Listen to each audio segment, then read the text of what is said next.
Hello kapamilya, ayan po at nagluto tayo ng ating tanghalian. Siyempre yan yung ating talbos ng kamote na kinuha natin kanina at yan yung ating gagawing salad. Siyempre masarap ito kapamilya at ito'y simple lang tong ating ginawa.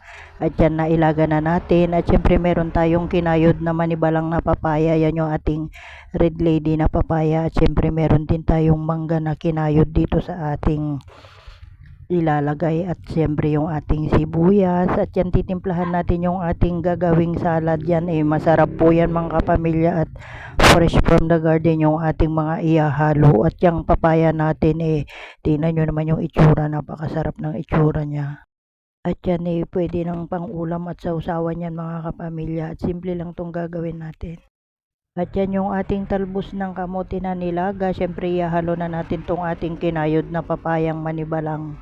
Ayan, na tingnan nyo, napakaganda po ng kulay niya. At siyempre, fresh po yan from the garden yung ating papaya. At kinayod lang natin at ihahalo lang natin tong ating mga ingredients dito.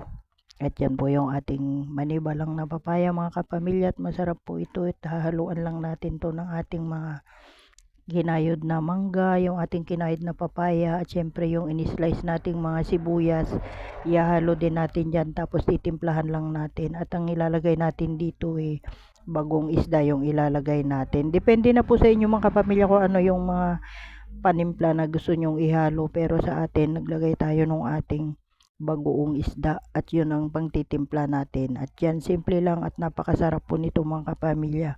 Kung meron kang pritong isda, pritong manok o kaya yung pritong baboy, pwede na dyan pag magsasawsaw ka at napakasarap niyan. At syempre kahit yung pritong tinapa, napakasarap po dyan isawsaw dyan sa ating ginawang salad.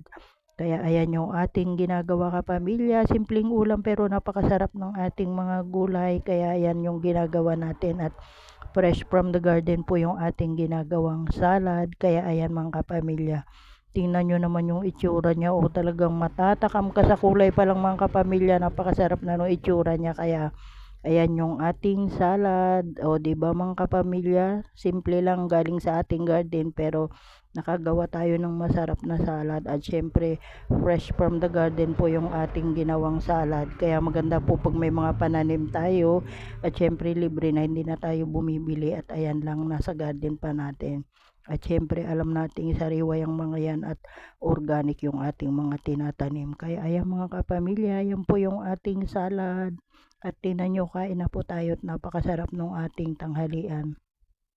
Simple lang yung ating ginawa at mga libreng gulay galing sa ating garden at yan ay napakasarap po mga kapamilya at yan ang iluluto natin ngayon at yan yung mga na-harvest natin natapos tayo naglinis sa ating garden pero may mga blessings pa rin tayong nakuha at yan yung ating mga kinuha dito sa ating garden at yan meron tayong mga papaya, mangga, yung mangga pang-aasim natin at syempre yung talbos ng kamote at syempre yung ating saluyot. Yan po yung mga blessings galing sa ating garden kaya maganda po talaga pagka nagtatanim tayo at yung talbos ng ating kamote yan yung naitanim natin nung nakaraan, ngayon napapakinabangan na natin at ayan at ready na tayong magluto. Yan po yung mga nakuha natin at tingnan nyo naman mga fresh from the garden yung ating mga gulay na kinuha at tingnan nyo napakagaganda ng mga dahon niya at yan yung ating ihahandang iluluto ngayon at syempre meron tayong 2 pirasong mangga at yung mga mangga na yan pang-aasim natin dito sa ating lulutuin na papaya sa kasaluyot at gagawa rin tayo nung salad na talbos ng kamote. Ayan at abangan kung ano yung gagawin natin at yan magpiprepare na po tayo ng ating iluluto at yan napakasarap po pagka niluto na natin yan at yan yung ating mga kakailanganin na nahiwa-hiwa na natin tong ating papaya at syempre binalatan na rin natin tong ating fresh mangga na ipang-aasim dito sa ating saluyot sa papaya at yan yun yung ating saluyot na himay na rin natin at magluluto na tayo. Ayan at nagpakulo na tayo ng bagoong at nilagay na natin yung ating saluyot sa yung papaya natin para mabilis lang tong maluto. Mabilis lang naman tong lutuin mga kapamilya at pakukuluan mo lang ito sa mga bagoong. At ayan simpleng luto lang yung ginawa natin at yan naglagay tayo ng pang-asim na mangga. Hinalo na natin dyan sa ating nilutong saluyot sa papaya para yan yung ginawa na nating pang-asim ng ating niluto.